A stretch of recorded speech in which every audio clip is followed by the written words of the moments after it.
히브리서 11장에 기록된 우리 모든 믿음의 선진들을 우리가 한 사람씩 나열하면서 살펴보고 있습니다.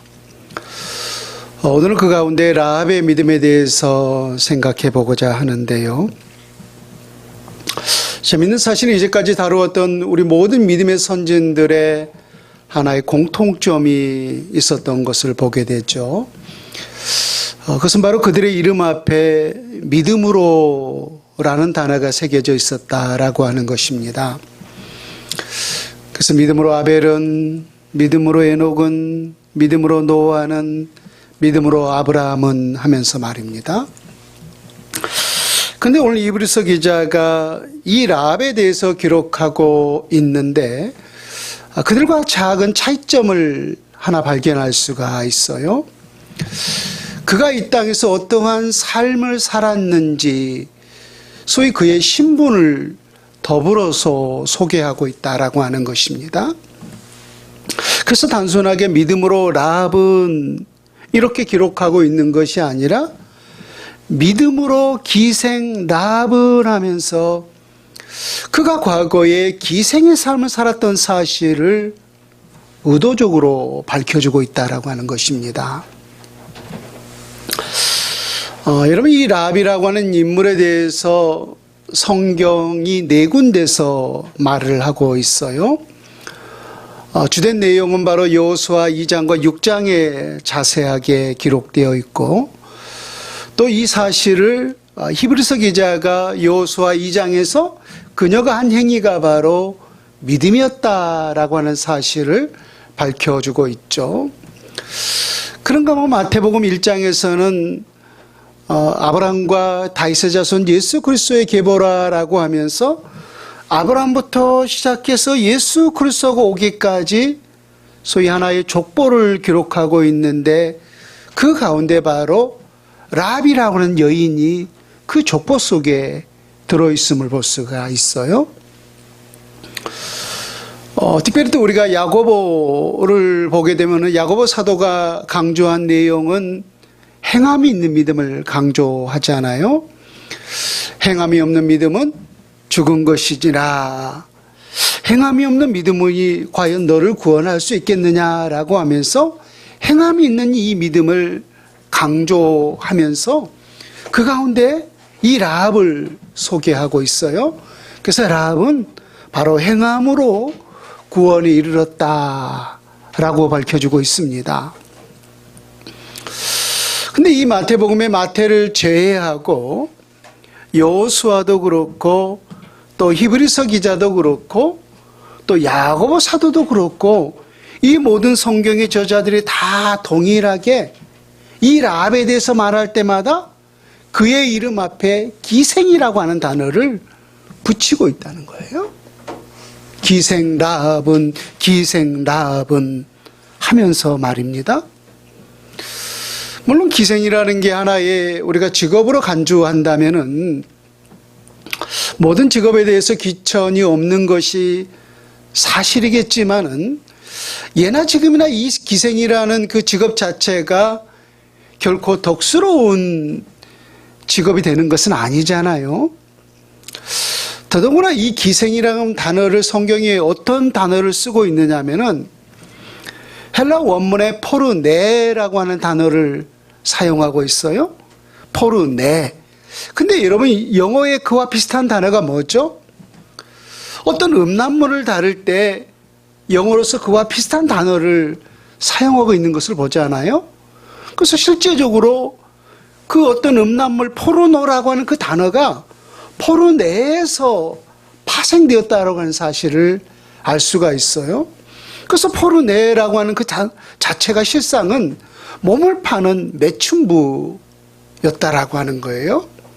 한마디로 이 믿음으로 살았던 기생 라합은 과거에 소위 몸을 파는 매춘부의 삶을 살았던 거예요. 근데 이런 사실을 과감없이 오늘 성경이 지금 드러내고 있다라고 하는 사실이에요. 여러분, 사람이 살아가는 데는 우리가 어떠한 미덕이 있잖아요. 그래서 그러한 것이 실제적으로 사실이라 할지라도 그의 좋은 점이 있다면은 그걸 좀 밝히 드러내고, 또 그의 어떤 부끄러운 점, 또 그의 어떤 약점이 있다면은 그러한 모습들을 좀 감춰주는 것이 소위 인간의 미덕이라고 볼 수 있지 않습니까? 더더구나 성경에 기록하고 있는데 말입니다. 그런데도 불구하고 오늘 여호수아도 그렇고 히브리서 기자도 그렇고 야고보서도 그렇고 동일하게 그 여인은 기생이었다라고 하는 사실을 한마디로 온 열방에 지금 선포하고 있다라고 하는 거예요. 왜 그랬을까라고 하는 것입니다. 여호수아도 그렇고 히브리서 기자도 그렇고 야고보서도 그렇고 인간의 어떤 미덕을 과연 몰라서 그랬을까요?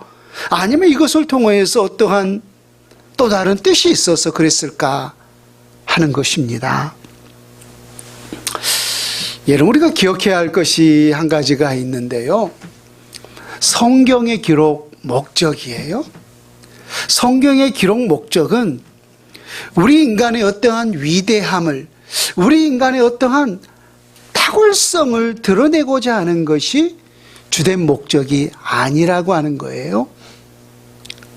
오히려 우리 인간의 그러한 연약한 존재, 또 우리 인간의 어떤 죄악성을 의도적으로 밝혀내면서 그렇게 살아갈 수밖에 없었던 그러한 존재이었건만 그 위대하신 우리 하나님을 만나서 이처럼 위대한 하나님의 사람이 될 수 있었다라고 하는 사실을 밝히는 것이 바로 성경이 주된 목적인 거예요. 우리가 매일 밤 다니엘 기도회를 8시부터 10시 넘게까지 지금 하고 있는데 우리 교회도 지금 동참을 하고 있고, 또 교회 나오지 못한 신분들은 아마 집에서 인터넷을 통해서 참여하리라고 믿습니다만은, 여기서 많은 간증자들이 나와서 자기의 모든 삶들을 간증하고 있는 것을 볼 수가 있는데, 그 가운데 목사님도 있고 선교사님도 있고 또 찬양 사역자도 있고, 특별히 어제는 희극인 코미디언이었던 정소인 지사님이 간증을 하는 그런 모습을 볼 수가 있었는데, 그들의 이 모든 하나 같은 공통점이 뭐냐면은 내가 이러한 이야기를 하면은 내가 창피하고 내가 부끄러울 수도 있는데 그렇게 전제하고 간증을 해요. 아니, 내가 이러한 이야기를 하면은 분명히 자기 자신에게 부끄러움이에요. 창피함이에요. 그런데도 그러한 모습들을 과감없이 수많은 사람들이 보고 있는 가운데 그렇게 공개적으로 드러내는 이유가 뭐겠어요? 창피함에도 불구하고 그것을 통해서 나는 그럴 수밖에 없는 그러한 존재였는데 그 위대하신 우리 하나님을 만나서 그런 연약함들을, 때로는 그런 죄악들을 고백할 수 있었다는 거. 그래서 그 모든 것이 누구의 은혜라는 거, 나의 의가 아니라 하나님의 은혜였다라고 하는 그 사실을 지금 드러냈기 때문에 자기 어떤 감추고 싶은 그런 모습이 있었음에도 불구하고 과감하게 담대하게 공개하는 것이 아닌가라고 하는 것입니다. 여러분, 만약에 이 자리에 라합이라고 하는 이 여인이 있어서 기생라합 이런 이야기를 들었다면은 라합이 과연 어떠한 생각을 했을까요? 기분 나쁘다라고 했을까요? 아니면 그것 자체를 하나님의 은혜로 받아들였을까요? 저는 아마 두 가지 생각을 해볼 수 있을 거라는 생각이 들어요. 만약에 그가 하나님을 만나지 못하는 삶 가운데 그의 직업이 기생이었다라고 하는 사실을 누군가로부터 듣는다면은 분명히 그는 창피할 거예요. 숨고 싶은 마음이 있었을 거예요. 왜? 아까 우리 모두가 말했듯이 기생이라고 하는 것은 예나 지금이나 모든 사람들에게 드러낼 수 없는 직업이잖아요. 덕이 될 수 없는 직업이었단 말입니다. 근데 그러한 직업이란 그런 삶을 살았던 사실을 누군가로부터 듣는다면은 창피한 모습 아니겠습니까? 그래서 분명히 부끄러울 거예요. 그러나 하나님을 만난 이후에 그러한 기생 라합이라는 이야기를 들었다면은 그는 오히려 하나님 앞에 감사하고 감격했을 거라는 거예요. 왜?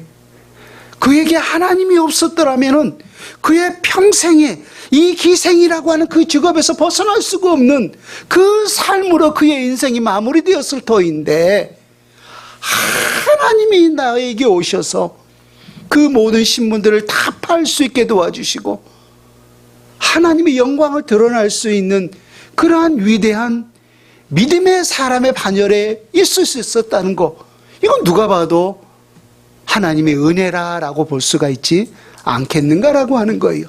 그래서 하나님을 만난 이후에 그가 기생 라합이라고 하는 그런 이야기를 들었다면은 오히려 그 기생이라는 그 단어에 대해서 그가 쪽팔리고 창피하는 것이 아니라 오히려 하나님 앞에 감사하고 그 하나님의 놀라운 은혜를 기억하면서 그는 하나님 앞에 눈물을 흘릴 수 있었으리라고 저는 믿습니다.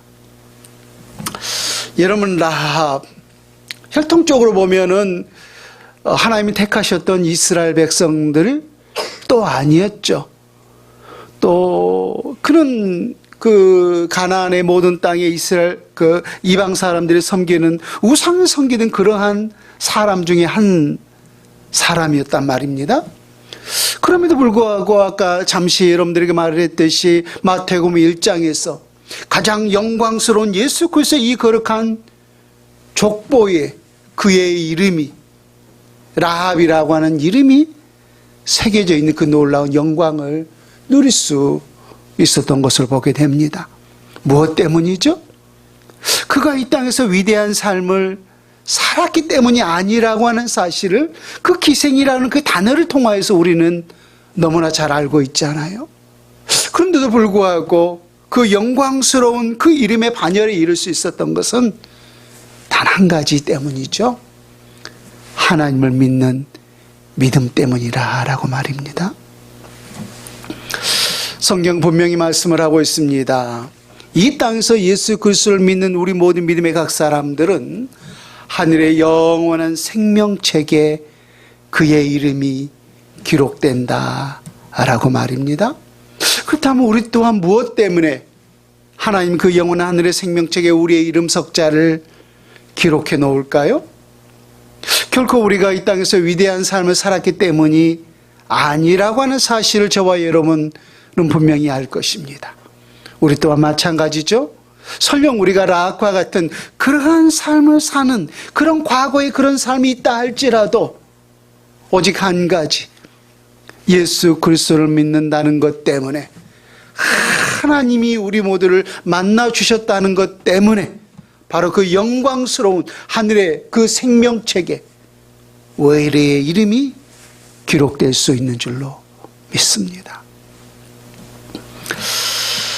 믿음으로 살았던 기생 라합, 우리에게 어떠한 믿음을 보여주고 있는지 히브리서 11장 31절을 다시 한번 봅니다. 믿음으로 기생 라합은 정탐꾼을 평안히 영접하였으므로 순종하지 아니한 자와 함께 멸망하지 아니하였도다. 이 기생 라합의 믿음에 대해서 말을 하는데 히브리서 기자는 특별히 정탐꾼을 평안히 영접했던 사건을 지금 기록하고 있어요. 이 기사에 대한 내용이 아까도 말했듯이 여호수아 2장과 6장에 자세히 수록되어 있는데 잠시 여러분들에게 설명을 드리자면은 모세의 뒤를 이어서 이제 여호수아가 가나안 그 정복의 사명을 띠고 이제 새로운 지도자로 선출을 하지 않습니까?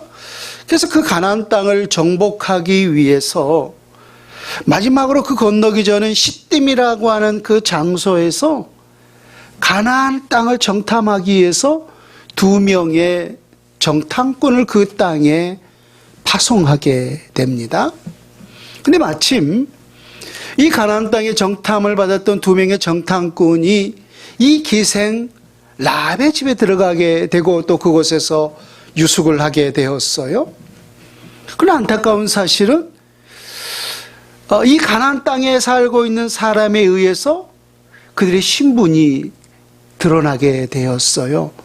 쉽게 말하면은 가나안의 왕에게 혹자가 지금 이스라엘의 두 정탐꾼이 지금 이 라합이라고 하는 그 여인의 집에 들어갔다는 사실을 밀고를 한 거예요. 그러자 이 가나안의 왕이 군사를 보내서 그를 색출하는 것은 당연한 수순 아니겠습니까? 그러는 가운데서 이 라합이라고 하는 여인이 기지를 발휘해서 이 이스라엘의 두 명의 정탐꾼의 생명을 보호해 줍니다. 그래서 그들은 라합이라고 하는 이 여인의 덕분에 그의 생명을 부지할 수가 있었고 안전하게 다시금 이스라엘이 머물고 있는 그 진으로 복귀할 수가 있었어요. 그래서 이러한 이 라합의 이런 행위에 대해서 히브리 기자가 이것을 무엇으로 했다는 거예요?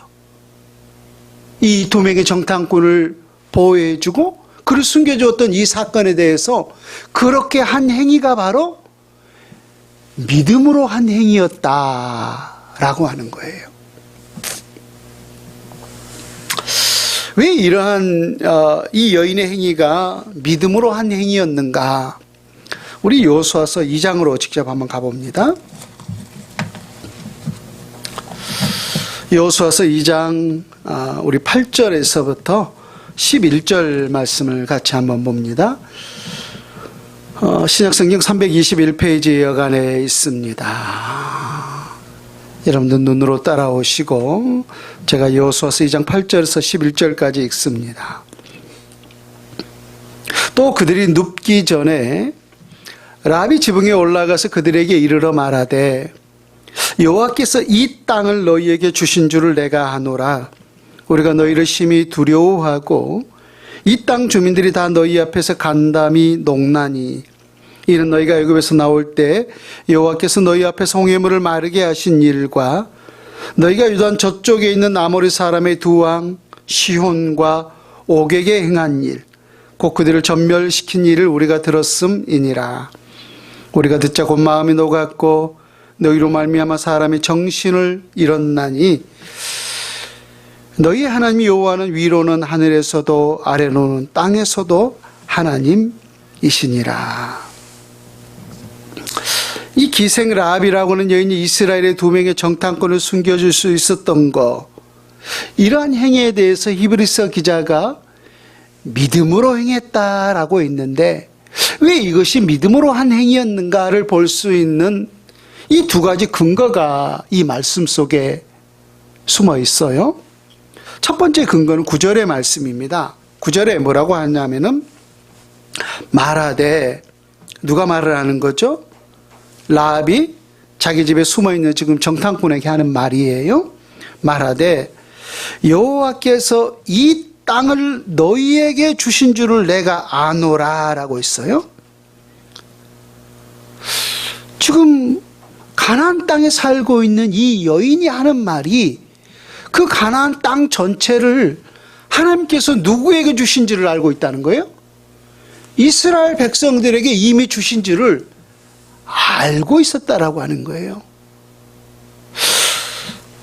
여러분, 왜 이것이 엄청난 믿음의 고백인가 하면은 과거 이스라엘 백성들을 한번 비교해서 생각해 보십시다.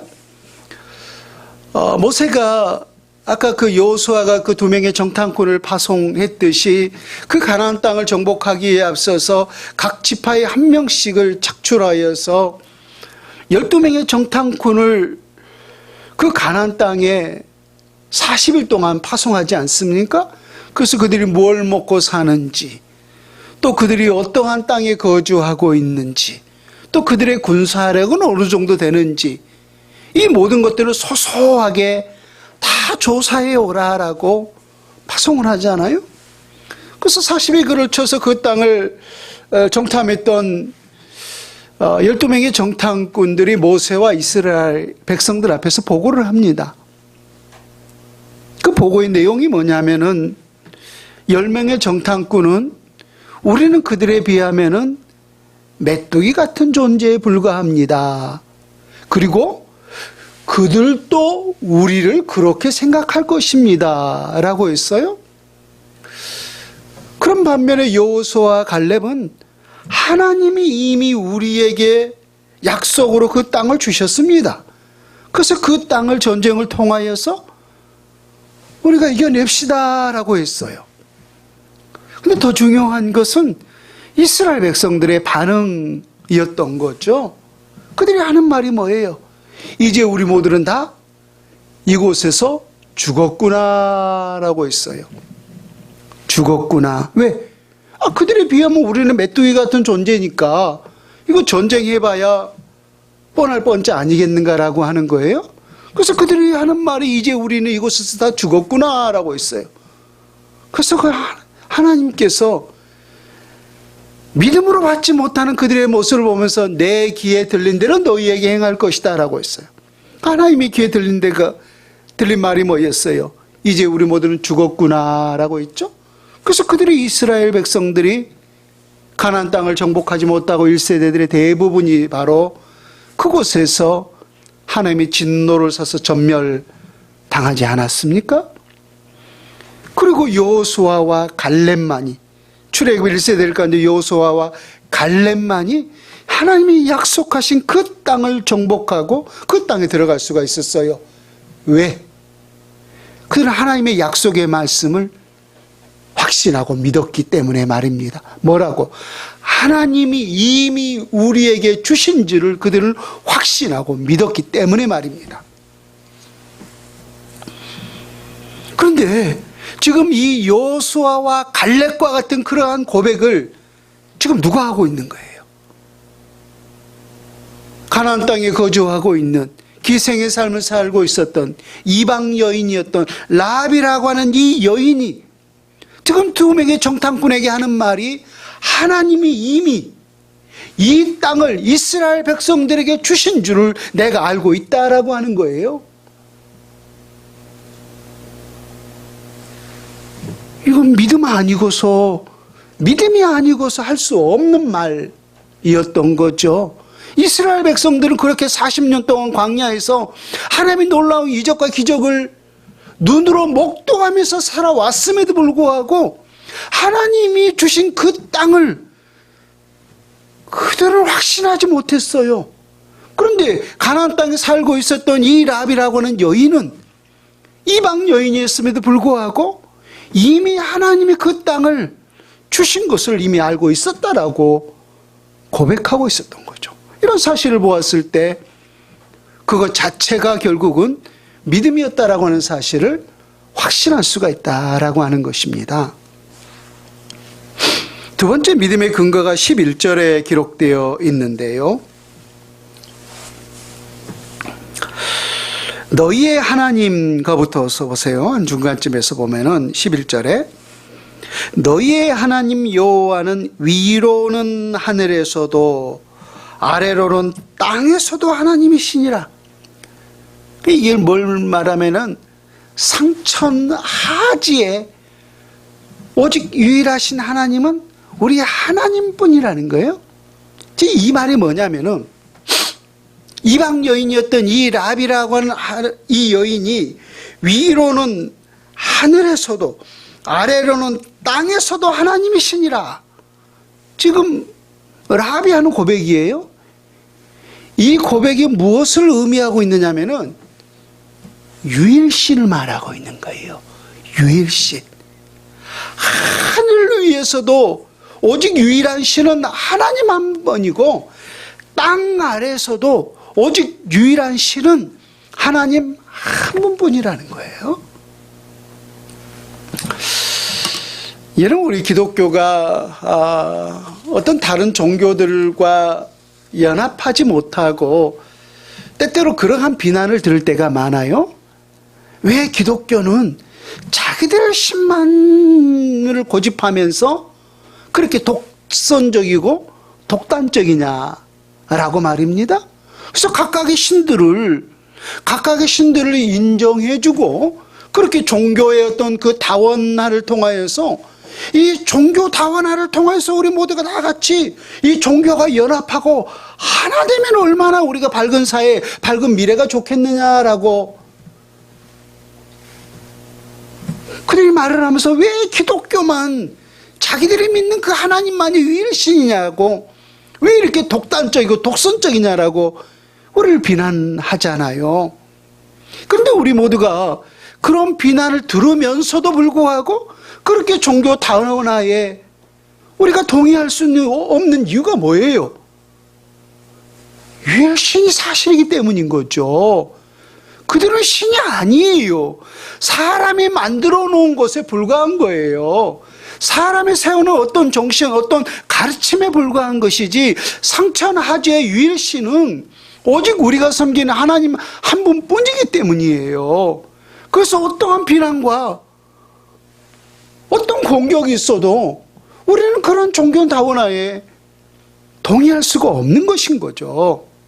그런데 오늘 그러한 고백을 더더구나 이방 땅, 왜 우리 하나님께서 가나안 땅에 있는 그 모든 사람들을 다 진멸하라고 했어요? 남녀노소를 불문하고 죽이라는 거예요. 무섭잖아요. 하나님이 왜 그렇게까지 하셨어요? 분명한 이유가 있어요. 그들의 모든 영혼에, 그들의 모든 심령 속에 다 우상으로 더럽혀졌기 때문이에요. 그래서 우리 하나님의 거룩한 백성들을 새롭게 하기 위해서는 그들을 다 죽여야만 했던 거예요. 그런데 그렇게 죽임을 당할 수밖에 없었던 그런 이방 여인이 하는 고백이 뭐예요?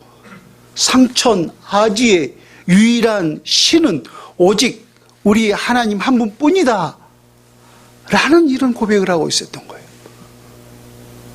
그럼 어찌 이것을 믿음의 고백이라고 하지 아니할 수가 있겠는가 라고 하는 것입니다. 세 번째, 이러한 기생 라합의 행위가 믿음으로 행했다라고 하는 소위 상황적인 근거가 있어요. 이게 무슨 말이냐면은, 제가 이런 비교를 한번 해볼게요. 지금 러시아와 우크라이나가 전쟁을 하고 있죠.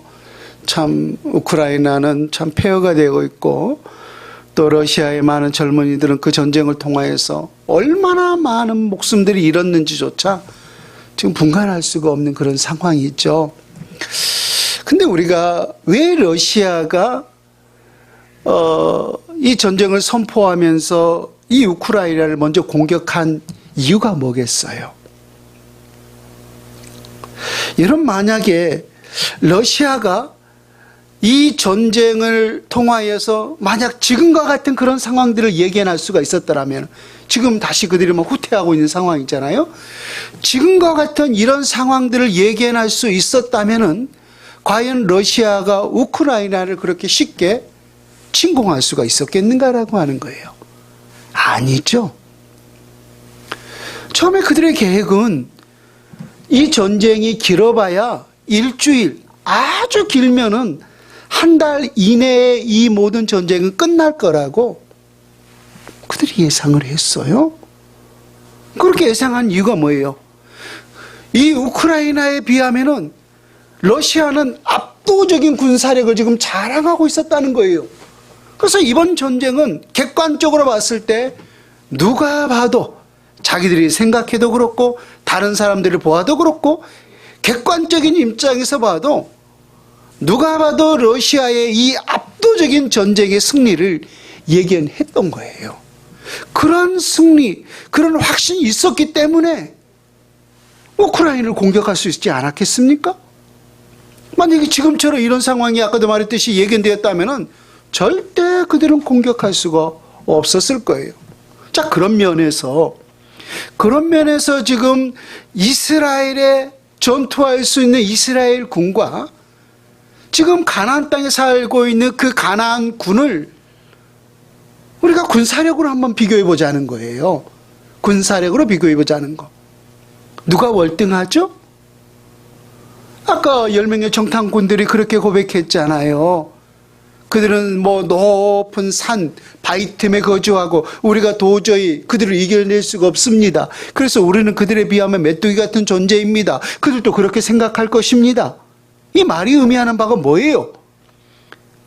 이 전쟁의 군사력을 따졌을 때 도저히 우리는 그들과 상대조차가 되지 않는다라고 하는 말 아니겠습니까? 어느 역사학자에 의하면은 이 이스라엘 군이 가나안을 이길 수 있는 확률적으로 따진다면은 100만 분의 1도 넘는다라고 기록하고 있어요. 100대 1이 아니에요. 1000대 1도 아니고 10,000대 1도 아니고 10만 대 1도 아니고 100만 대 1이 넘는다는 거예요. 물론 이게 가상적인 수치지만은 그것이 의미하는 바가 뭐예요? 그 현실적인 군사력을 비교해 보았을 때 이스라엘 군이 가나안을 이길 수 있는 확률은 100만 분의 1이라고 하는 것은 불가능이라고 하는 거죠. 불가능이라고 하는 거예요. 근데 그러한 전투력이 이렇게 비교가 되는데 만약에 그런 상황 속에서 그 100만이 이스라엘 군대고 반대로 1이 가나안 군이라고 한다면은 우리는 이 라합에 대해서 그렇게 하나의 어떤 의구심을 생각해 볼 수 있을 거예요. 왜? 이스라엘이 100만이고 가나안이 1이라면은 이 전쟁을 통해서 누가 승리가 보장되는 거예요? 이스라엘 군이 지금 승리가 보장될 수밖에 없는 거잖아요. 지금 가정을 했을 때 말입니다. 그렇다면 이 라합이라고 하는 여인이 어느 편에 서는 것이 자기 목숨을 부지할 수가 있는 거예요? 이스라엘 군에 서는 것이. 그래서 자기 목숨을 부지하기 위해서 혹은 자기 가족을 살리기 위해서 자기 민족을 배신하고 이스라엘 편에 섰다 라고 우리가 그렇게 가정에서 생각해 볼 수가 있을 터인데 현실적인 상황은 지금 전혀 그 정반대란 말입니다. 가나안 땅에 살고 있는 그 군사력이 100만이고 이스라엘의 군이 1이에요. 그럼 이 전쟁은 누가 봐도 지금 가나안 군이 이스라엘 백성을 압도적으로 이길 수 있는 그런 승리란 말입니다. 그런데도 불구하고 이 가나안 땅에 거주하고 있었던 라합이라고 하는 이 여인은 이스라엘의 이 정탐꾼을 평안히 영접해 줬다는 거예요. 생명을 걸고서 그들을 보호해 주었다는 거예요. 무엇으로 하겠던 거죠? 믿음이 아니고서는 행할 수가 없었던 거예요. 그래서 그러한 이 상황을 보았을 때 이런 상황적인 증거가 바로 이 여인의 믿음을 지금 대변해 주고 있다라고 하는 것입니다. 한 가지만 더 말씀을 드린다면은 라합의 믿음은 순종하는 믿음이었음을 볼 수가 있어요. 31절 히브리서 11장 31절 말씀을 우리 다시 한번 봅니다.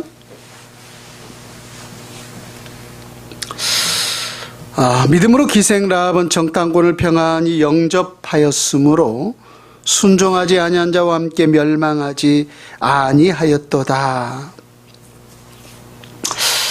우리가 이 말씀을 근거로 순종에 대해서 생각해 본다면은 순종하여 살아난 사람은 라합이었고 순종하지 아니함으로 멸망당한 사람은 지금 가나안 땅에 거주하고 있는 모든 사람이었던 사실을 알 수가 있죠.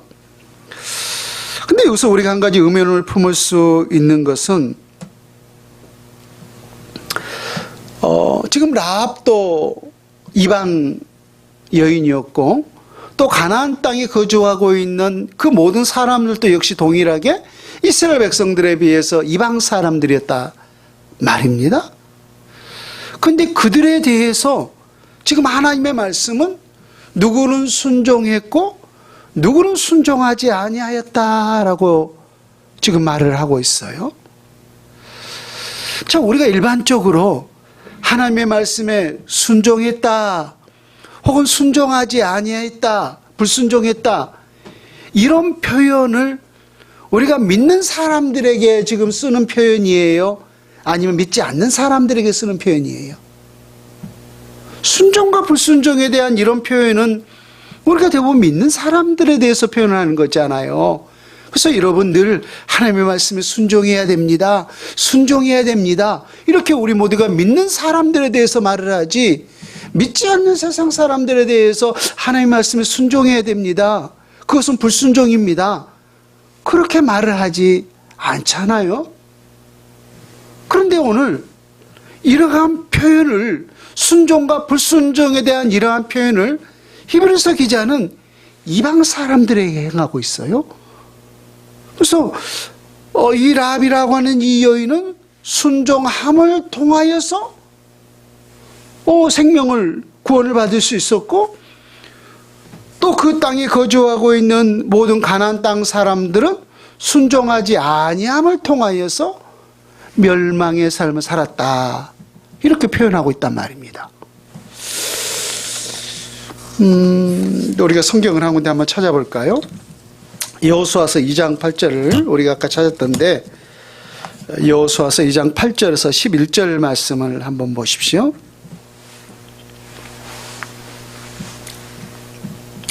8절부터 제가 읽습니다. 또 그들이 눕기 전에 라합이 지붕에 올라가서 그들에게 이르러 말하되, 여호와께서 이 땅을 너희에게 주신 줄을 내가 아노라. 우리가 너희를 심히 두려워하고 이 땅 주민들이 다 너희 앞에서 간담이 농나니, 이는 너희가 애굽에서 나올 때 여호와께서 너희 앞에서 홍해물을 마르게 하신 일과 너희가 요단 저쪽에 있는 아모리 사람의 두 왕 시혼과 옥에게 행한 일, 곧 그들을 전멸시킨 일을 우리가 들었음이니라. 우리가 듣자 곧 마음이 녹았고 너희로 말미암아 사람의 정신을 잃었나니, 너희 하나님 여호와는 위로는 하늘에서도 아래는 땅에서도 하나님이시니라. 지금 라합이 이스라엘 백성들 가운데 하나님이 행하셨던 놀라운 역사들에 대해서 특별히 두 가지를 말씀을 하고 있죠. 하나는 홍해물을 마르게 하신 일, 그쵸? 출애굽기 14장인가요? 보면은 앞에는 홍해가 가로막고 있고 뒤에는 지금 애굽의 군사들이 쫓고 있는 그 가운데 모세 지팡이를 통하여서 그 홍해를 가르게 했고 그 땅을 마른 땅으로 건넜잖아요. 또 두 번째, 10절에 보면은 요단 저쪽에 있는 아모리 사람의 두 왕 시온과 옥에게 행한 일, 민수기 14장인가 기록되어 있는데, 그 민수기에서 보면은 바로 이 시온과 옥을 하나님의 능력을 통해서 그들을 전멸시킨 사건이 역시 기록되어 있어요. 근데 이런 놀라운 하나님께서 이스라엘 백성들 가운데 행하셨던 이 놀라운 기적의 역사들을 지금 누가 들은 거예요, 지금? 누가 들었던 거예요? 이방 땅에 살고 있는, 그 가나안 땅에 살고 있는 라합이라고 하는 이 여인이 들었던 거예요? 근데 라합만 들은 거예요? 아니면 그 땅에 살고 있는 모든 사람이 들었던 거예요? 중요한 것은 라합만 들은 것이 아니었다는 거예요. 가나안 땅에 살고 있었던 모든 사람들이 하나님께서 행하셨던 그 홍해 사건들을 그들은 들었고, 그 시온 왕 옥에게 행하신 그 놀라운 일들을 그들은 다 들었던 거예요. 더더구나 그들의 반응이 기록되어 있죠. 11절이네요. 우리가 듣자 곧 마음이 녹았고 너희로 말미암아 사람의 정신을 잃었나니, 너희의 하나님 여호와는 위로는 하늘에서도 아래로는 땅에서도 하나님이시니라 라고 했어요. 그렇다면 생각해 봐요. 우리 하나님께서 이스라엘 백성들 가운데 행하셨던 그 놀라운 기적의 역사들, 또 전쟁에서 승리하셨던 그 놀라운 일들을 이방 사람들로 하여금 듣게 하신 그 이유가 어디에 있었는가라고 하는 거예요. 하나님의 놀라운 능력을 나타내기 위함이었던가? 하나님은 이처럼 위대하신 존재라고 하는 사실을 그들에게 알림이 위함이 목적이었는가? 아닌 거죠. 하나님의 구원은 우리가 늘 말했듯이 이스라엘 백성들에게 국한된 것이 아니라 우주적인 구원이라고 했잖아요. 그래서 그 이방 땅에 살고 있는 그들도 하나님 앞에 돌아가길 원하는 것이 바로 하나님의 궁극적인 마음이었던 거예요. 그래서 우리 하나님께서 이스라엘 백성들 가운데 행하셨던 그 놀라운 이적과 기적의 역사들을 이방 사람들로 하여금 듣게 하신 이유가 뭐냐면은 그들도 이 하나님의 역사하심을 듣고 하나님의 일하심을 듣고 순종하여서 누구께 돌아오기를 원했던 거예요. 우리 하나님 앞에 순종하여 돌아오기를 원했기 때문에 그래서 그러한 역사들을 이방 사람들에게 우리 하나님께서 듣게 하셨던 거예요. 이 라비라고 하는 기생 라비라고 하는 이 여인이 어떻게 지금 그러한 믿음을 가질 수가 있었던 거예요? 하나님이 이스라엘 백성들 가운데 행하셨던 그 일을 들었기 때문에 그것을 순종하여서 믿음으로 가질 수 있었던 거잖아요. 근데 지금 멸망당했던 가나안의 모든 사람들은 왜 멸망당할 수밖에 없었어요? 그러나 하나님의 위대하심을, 그러나 하나님의 역사하심을 들었음에도 불구하고 순종하지 아니했기 때문에, 우리 하나님께 돌이키지 아니했기 때문에 그들은 멸망당할 수밖에 없었던 거예요. 우리가 잘 알고 있는 그 노아의 방주를 한번 생각해 보세요. 노아가 하나님의 말씀에 순종하여서 아라랏산 꼭대기에 무려 120년에 걸쳐서 노아의 방주를 지었어요. 그럼 그 120년이 노아에게서는 어떤 시간이에요? 하나님의 말씀에 순종하는 순종의 시간이었어요. 그렇다면 그 시대, 노아 시대에 살고 있는 모든 사람들에게 그 120년 시간은 어떤 시간이에요? 그것을 보면서 하나님의 백성들이 우리 하나님께 돌이킬 수 있는 기회의 시간이었던 거예요. 기회의 시간. 여러분, 그러고 본다면은 우리 모든 믿음의 사람들의 삶이 곧 믿음이라고 있죠. 믿음의 삶이라고 하는 것은 내가 오늘 또 순종하는가 순종하지 아니하는가라고 하는 이 믿음의 삶이라고 하는 것은 나 한 사람에게 국한된 것이 아니라고 하는 거예요. 내가 오늘 또 우리 하나님 앞에 그 순종하는 그러한 믿음의 삶의 모습을 보면서 누구에게 경고하고 있는 거예요? 믿지 않는 사람들에게 경고의 메시지를 보내는 거예요. 순종했을 때 하나님께서 이러한 은혜를 베풀어 주신다는 사실, 순종하지 아니하였을 때 이러한 어려움이 있다라고 하는 사실을 많은 사람들에게 우리를 통해서 나타내고 보여주기를 원했던 거예요. 그래서 나의 한 사람의 우리 하나님 앞에서 순종과 불순종의 사람이라고 하는 것은 믿지 않는 사람들에게 있어서 믿음의 하나의 표징이 될 수가 있는 거예요. 표징이 될 수가 있는 거.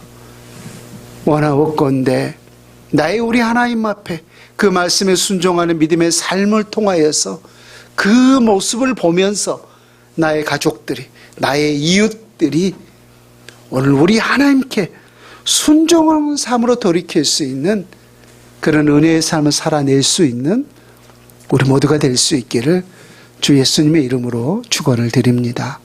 아멘.